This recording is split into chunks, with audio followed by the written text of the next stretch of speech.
వర్షాకాలం వ్యాప్తి చెందే వ్యాధుల్లో అతి ముఖ్యమైనది కలుషితమైనటువంటి నీరు తాగడం ద్వారా వ్యాప్తి చెందే వ్యాధులు. ఇందులో ముఖ్యంగా కలరా, టైఫాయిడ్, అలాగే హెపటైటిస్ ఏ లాంటి వైరల్ వ్యాధులు కూడా వ్యాప్తి చెందొచ్చు.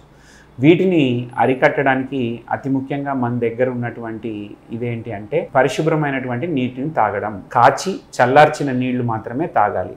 అలాగే ఈ టైంలో రోడ్డు మీద ఫుడ్స్, తర్వాత సరైనటువంటి జాగ్రత్తలు తీసుకోకుండా కలుషితమైనటువంటి ఆహారము, అపరిశుభ్రం బాగా ఉన్నటువంటి కిచెన్స్లో, రెస్టారెంట్స్లో వండినటువంటి ఆహారం తినడం ద్వారా మనకి డయేరియా అంటే ముఖ్యంగా లూజ్ మోషన్స్, కడుపులో నొప్పి, వాంతులు, జ్వరం ఇది చాలా రకాల బ్యాక్టీరియల్ ఇన్ఫెక్షన్స్ వల్ల వస్తూ ఉంటుందండి. అలాగే వాటిలలో అతి డేంజరస్ కొలెరా. అంటే ఇది అరుదైనప్పటికీ కూడా విపరీతమైన నీటి విరోచనాలు అయిపోవటం, తర్వాత డీహైడ్రేషన్కి గురి కావటం, కిడ్నీల మీద ప్రభావం పడటం కూడా జరుగుతూ ఉంటుంది.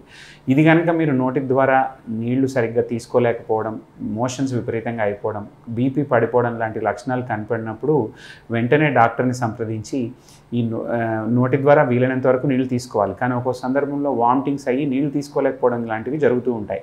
అలాంటివి జరిగినప్పుడు సెలైన్ పెట్టించుకోవటం కానీ, యాంటీబయాటిక్స్ వాడటం కానీ చేసి ఈ ఫర్దర్ కాంప్లికేషన్స్ రాకుండా జాగ్రత్తలు తీసుకోవచ్చు. అలాగే ఇంకొక అతి ముఖ్యమైనటువంటి వ్యాధి టైఫాయిడ్. ఇది కూడా అపరిశుభ్రమైనటువంటి ఆహారము, చేతులు, ఈ ఫుడ్ సర్వ్ చేసేవాళ్ళు హ్యాండ్లర్స్ సరిగ్గా చేతులు కడుక్కోకపోవడము, మిస్హ్యాండిల్ చేయడం వల్ల వచ్చే వ్యాధి. దీనిని కూడా విపరీతమైన జ్వరం, మొండి జ్వరం, ఇది ఒక పట్టాన్ని తగ్గదు. సో ఇదేంటంటే ఇంజెక్షన్ ద్వారా యాంటీబయాటిక్స్ కూడా అప్పుడప్పుడు ఇవ్వవలసి ఉంటుంది. నోటి ద్వారా ట్యాబ్లెట్స్ కూడా వాడుకోవాల్సిన అవసరం ఉంటుంది. సో ఈ టైఫాయిడ్, కొలెరా, హెపటైటిస్ ఏ ముఖ్యంగా ఏంటంటే జాండీస్ అన్నమాట. అంటే జ్వరం వస్తుంది లైట్గా, కానీ విరోచనాలు వైట్గా రావడం, కళ్ళు ఎల్లో కలర్గా మారడం, యూరిన్ ఎల్లోగా రావడం, వికారం, ఫుడ్ తినలేకపోవడం లాంటివి ఉంటాయి.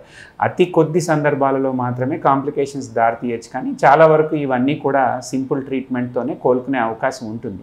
ఒక్కొక్కసారి హాస్పిటల్లో అడ్మిట్ అయ్యే వరకు కూడా వెళ్ళొచ్చు. సో వీటి నుంచి మనం కాపాడుకోవాలి అంటే అపరిశుభ్రమైనటువంటి ఆహారము, ఈగలు వాలినటువంటివి, సరైనటువంటి జాగ్రత్తలు తీసుకోకుండా తయారు చేసేటువంటివి, కిచెన్లో కనుక చేతులు సరిగ్గా కడుక్కోకుండా, ఫుడ్ హ్యాండ్లర్స్, గ్లౌస్ లాంటివి పెట్టుకోకుండా, ఫుడ్ హ్యాండ్లర్స్ ఉన్న చోట ఏ రెస్టారెంట్లలో కానీ బయట కానీ ఇలాంటి ఫుడ్స్ తీసుకోకుండా చూసుకోవడం, మనం తాగే నీరు కాచి చల్లార్చిన నీరు అయ్యి లేదా ఫిల్టర్ వాటర్ అయినటువంటి జాగ్రత్తలు తీసుకోవడం అనేది ముఖ్యంగా చేయవలసిన పనులు.